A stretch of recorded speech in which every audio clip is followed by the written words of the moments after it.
بعضې وخت کې یو قبر یې پته لګي دا د پیر بابا قبر دی، بعضې وخت کې قبر یې پته لګي دا د کاکا صاحب قبر دی، نیک انسان تیر شوی دی. بعضې وخت کې د یو قبر پته هم نه لګي چې د چا دی او د چا نه دی. صاحب د هغې نه هم چکرې د اوه چکرې خو د بیت الله نه د قبر نه لا پکې هم کتاب کې راغلي. بعضې وخت کې صاحب پته هم نه لګي که نه چې خر پکې خښته او کې انسان.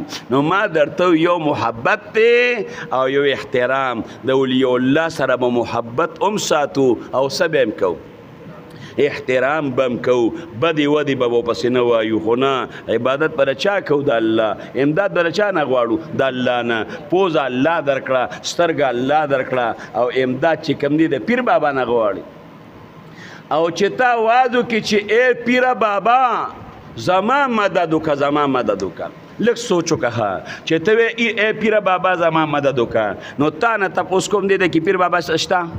ته وایې ای لوی ځوانه زما مدد وکړه، نو دې ځای کې لوی ځوان شته نه. نو چې دې ځای کې لوی ځوان او پیر بابا شته دی نه، نو یا به هغه حاضر ناظر ګڼې او یا به نه ګڼې. نو که وایې چې حاضر ناظر دی نو دا عقیده دې د شرک ده، او که وایې چې عالم الغیب دی نو دا عقیده دې د چا ده؟